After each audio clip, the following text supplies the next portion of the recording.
Wolfpack fans, remember when you are on the road, you better buckle up. Click it or ticket. Today's episode is brought to you by Aydan White.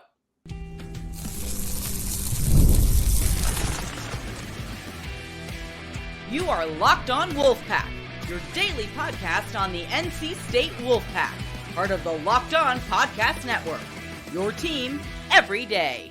What's up, Wolfpack Nation? It's time to get locked in with Locked On. Thanks for making Locked On Wolfpack your first listen each and every day.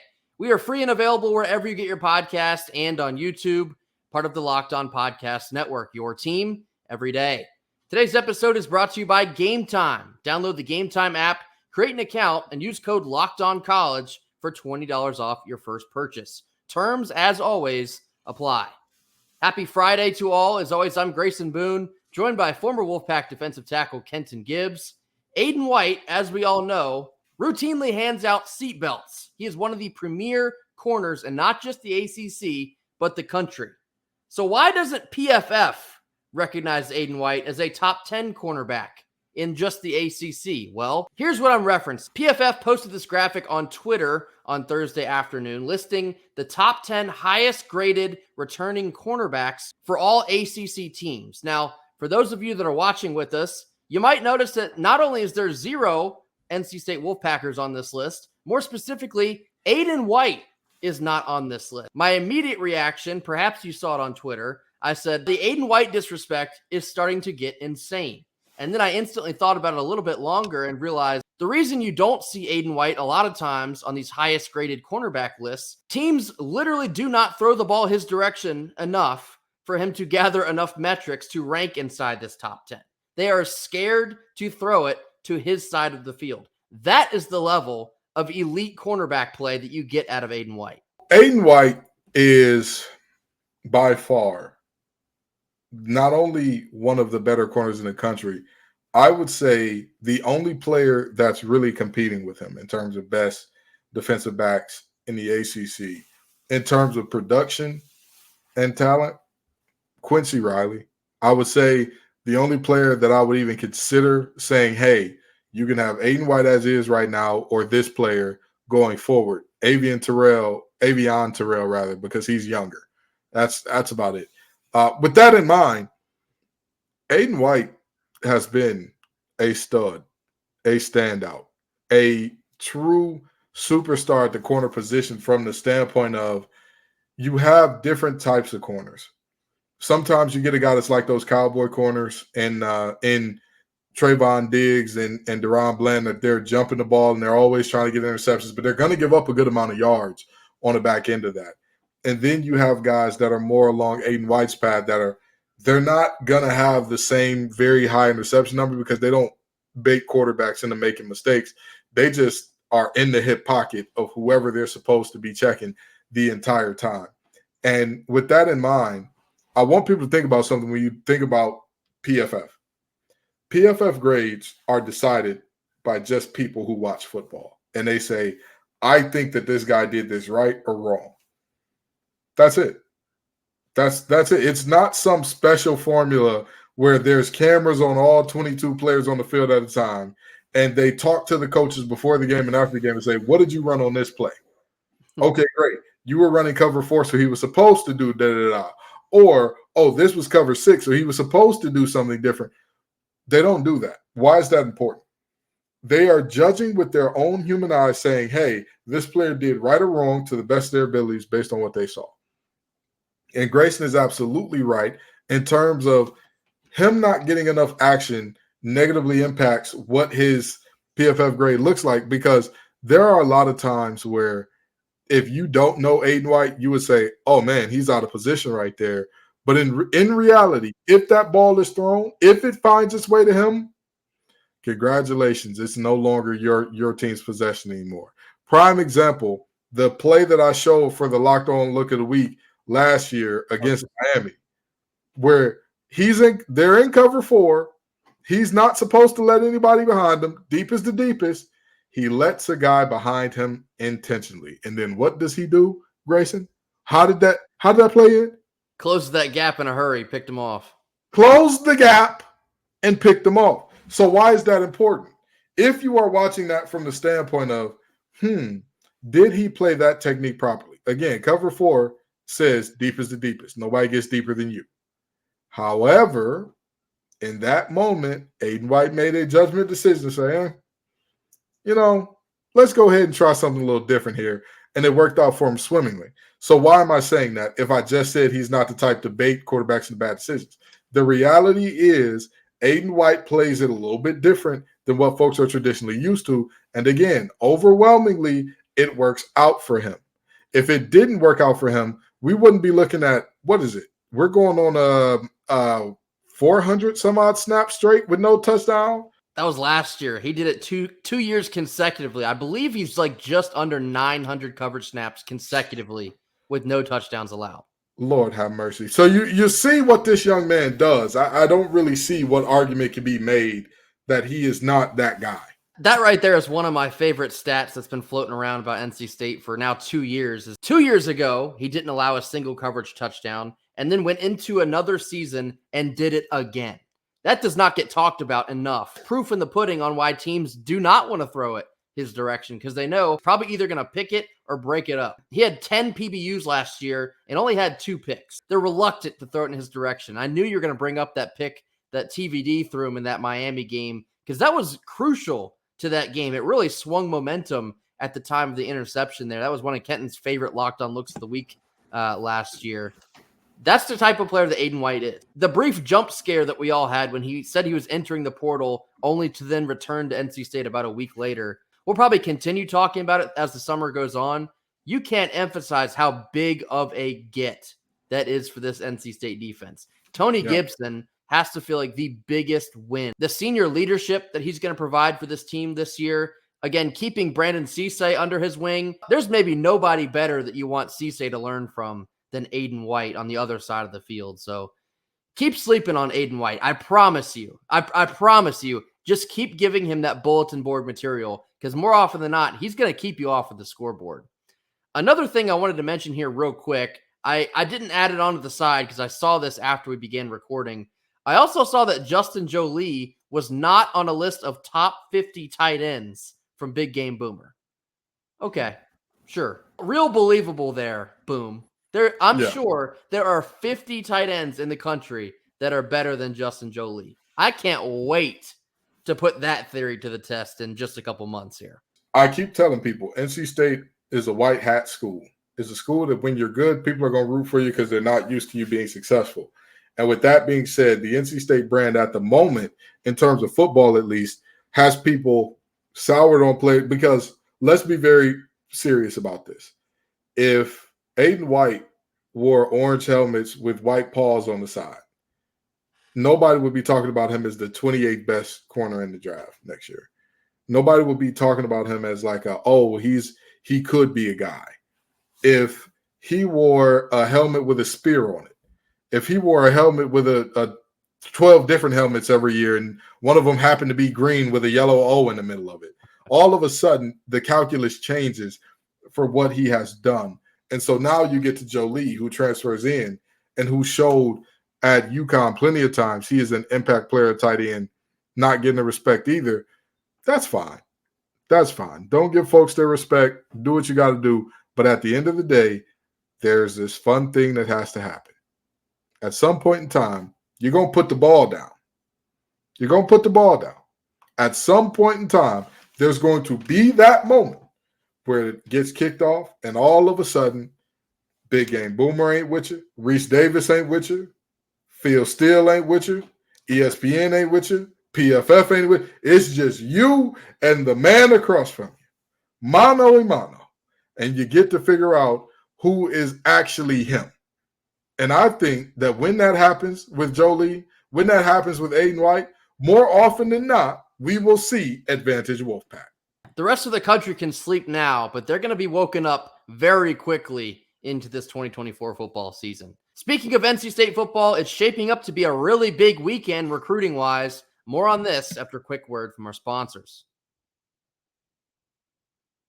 Today's Friday sponsor is Gametime. The College World Series is over for NC State. Basketball is over. Hockey's over. What does that leave to get us through the summer?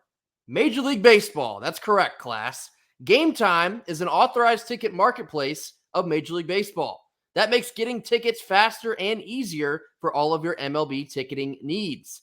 Prices on the Gametime app actually also go down the closer it gets to first pitch. So with killer last-minute deals, all-in prices, views from your seat, and their lowest price guarantee, Gametime takes the guesswork out of buying MLB tickets. Using these last-minute deals, you can save up to 60% off buying last-minute tickets for sports, concerts, comedy, theater, you name it, they got it, all on an app that is super easy to use. Toggling their all-in pricing feature will show your total up front, so you get zero surprises at checkout. And as always, you can get a panoramic view from your seat in the app before you buy, so you know exactly what to expect upon arrival. So take the guesswork out of buying MLB tickets this summer with Gametime. Download the Gametime app, create an account, and use code LOCKEDONCollege for $20 off your first purchase. Terms apply, and again, create an account and use redeem code LOCKEDONCollege. LOCKEDONCOLLEGE, Locked On College, for $20 off.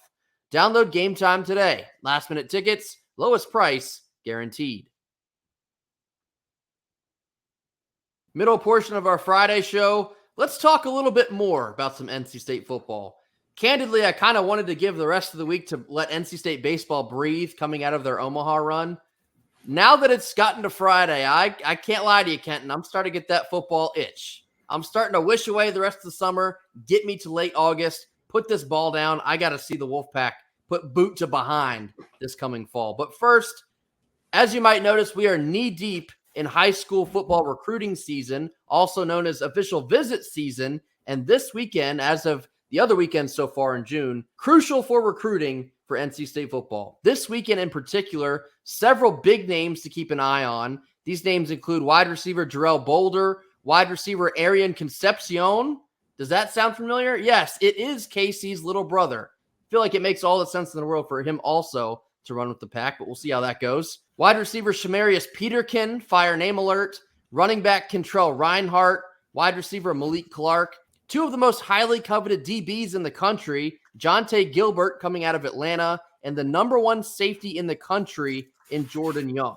Kenton, how significant is this official visit weekend for NC State football? Oh, it's extremely significant. There's a difference between an unofficial and official visit. Official visit, you pull out all the stops, you do all the things. You know, for those of you who don't know, if you've ever seen a video of the University of Texas with Sark and all the Lambos lined up, that's official visit weekend at Texas. Now, that's a little gaudy for me. You know, my personal sensibilities. The type of player you attract with that, you're not going to win a natty. Sorry to tell you. Do we think Dorn's pulling out the F-150s? I would hope not, but you know, there are the things and all that. Again, you pull out all the stops, you show everybody what your university is about.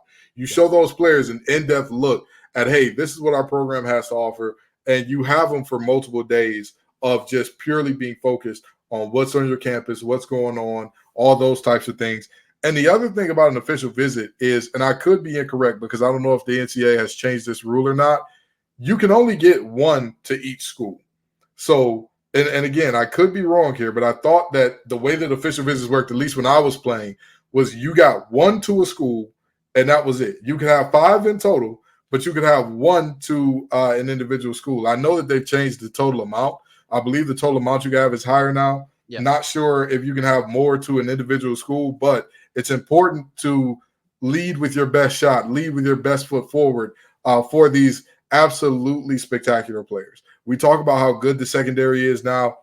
Show them. Show those young bucks, hey, this is what you can be a part of. This is what we're building here. This is something special that you could be in the next lineage of.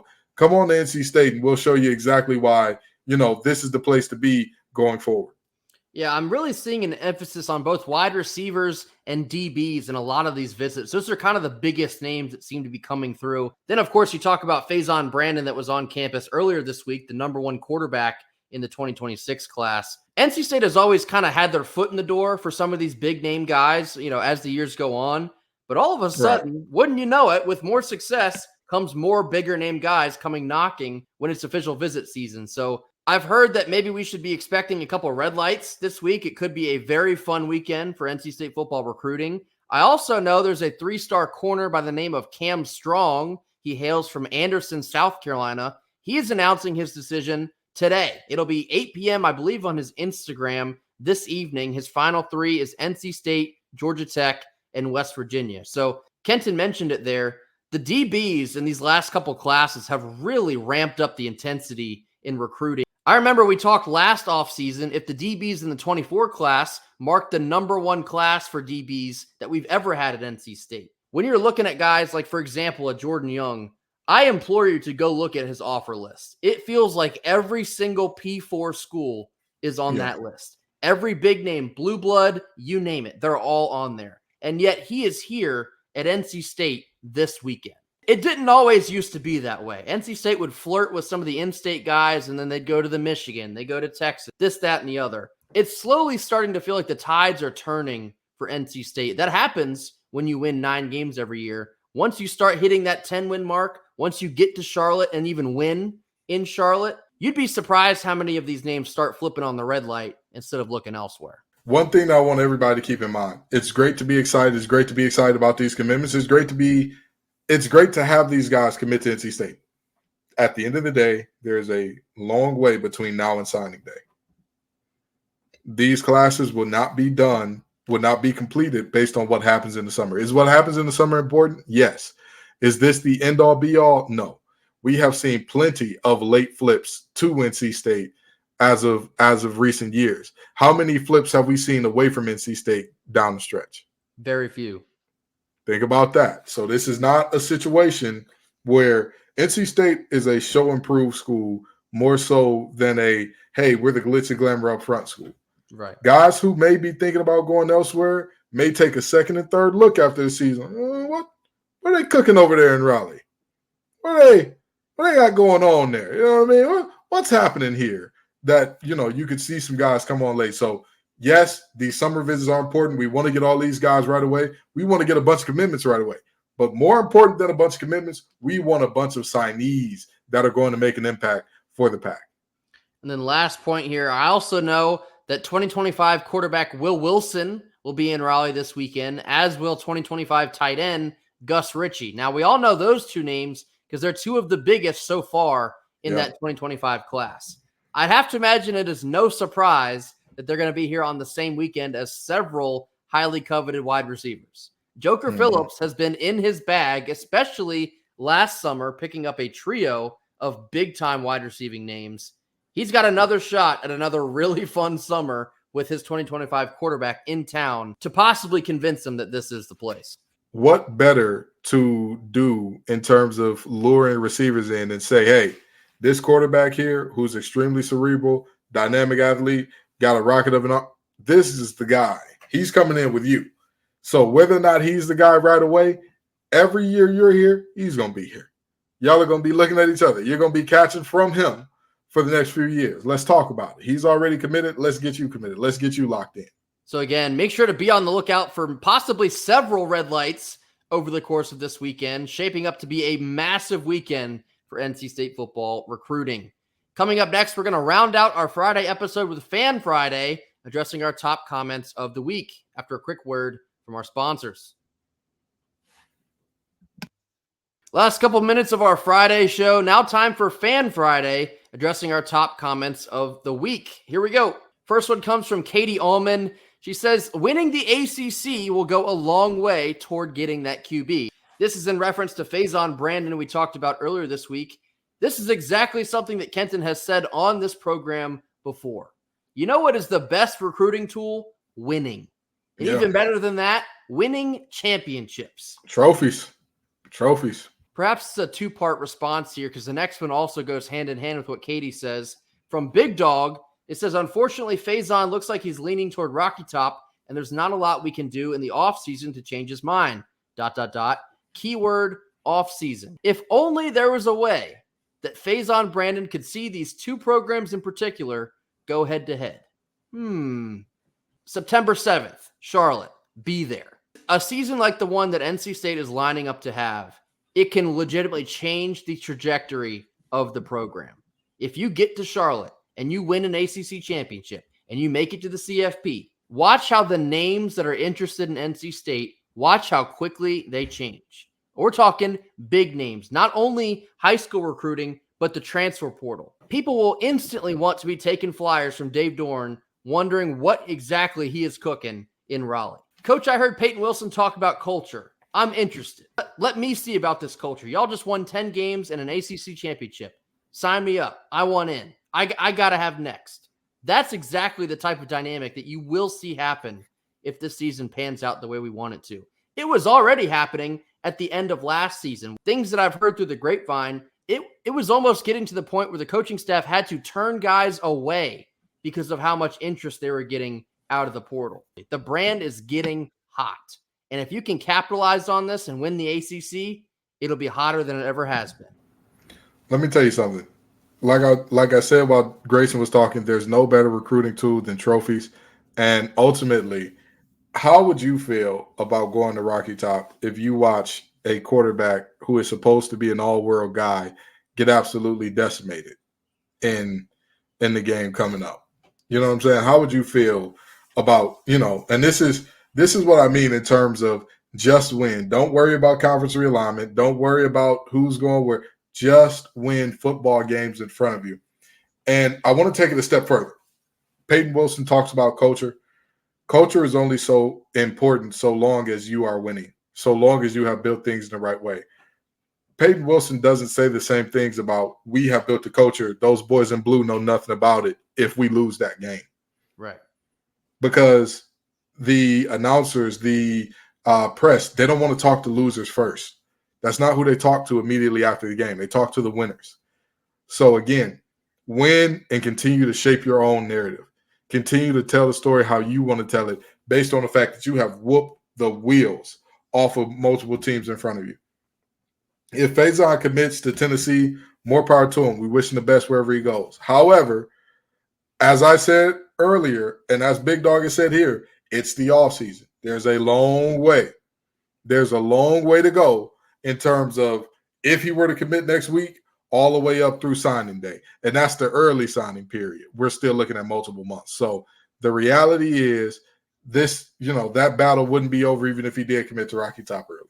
Next one comes from Bob Funk talking to NC State baseball post Omaha. He says, great job, Pack.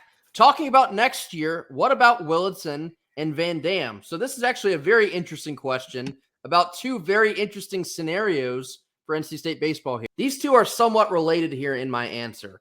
Willardson, because his injury occurred likely sometime in early February, these things take more often than not about a year to reach a full recovery. Being that the college baseball season begins in February, there is a reality where Willardson could not only return, but be healthy for opening day in 2025. Now, that's purely speculation. I've heard the odds are good that he will return, but we'll still have to wait and see how that pans out.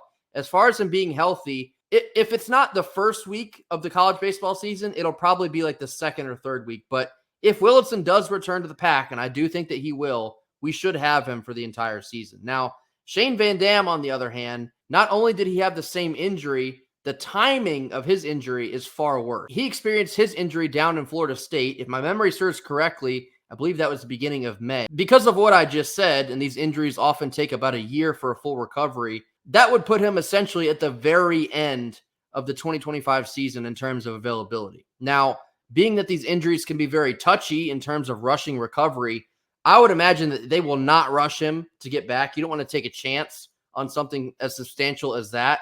You probably will not see Shane Van Dam in 2025. And that's a pretty significant blow to the bullpen. But assuming that we do return all the big name guys that emerge in the postseason, perhaps you add a couple more arms out of the transfer portal, kind of a double whammy for when he got injured. But nonetheless, there is a lot of optimism around both of these guys sticking with the Pack.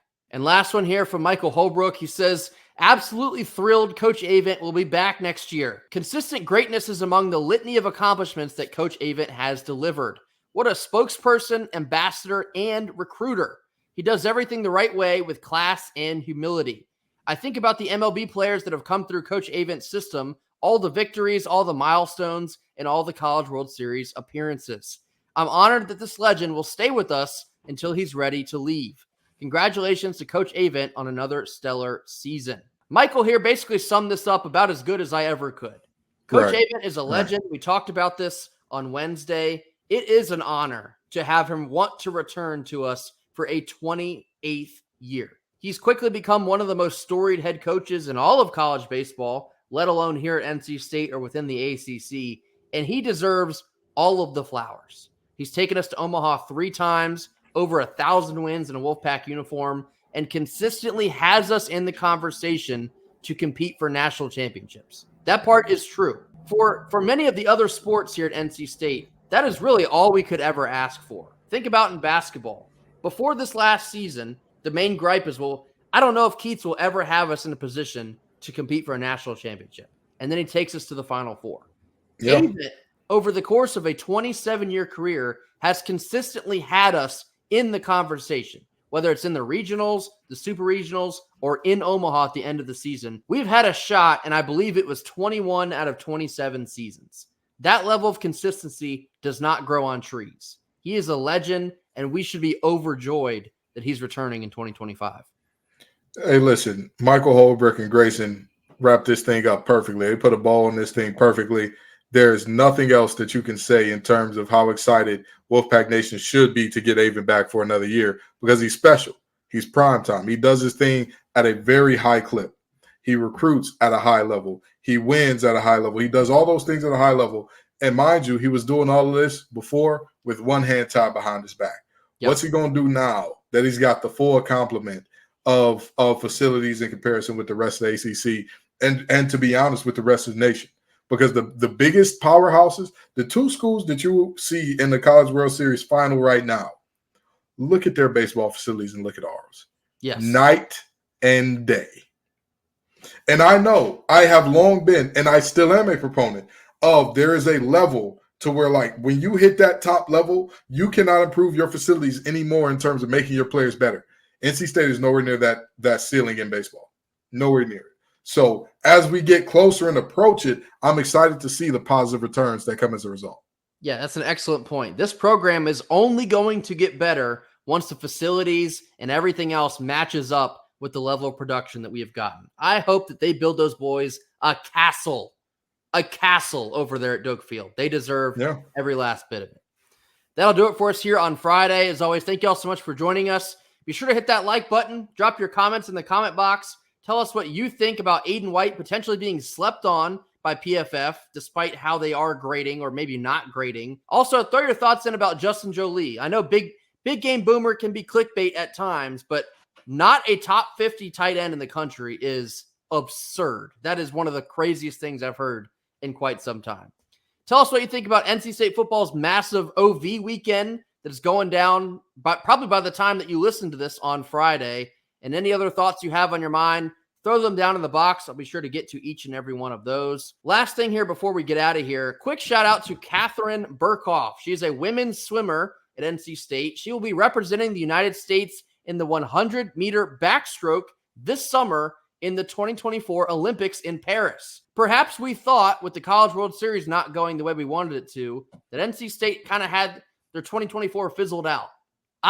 It's not done yet. Catherine Burkhoff is going to represent not only the United States, but also NC State in the Olympics in Paris. Good luck to Catherine. Go Pack, as always. Represent us well. That'll do it for us here on Friday. See you all back here on Monday. And until then, go Pack. Go Pack.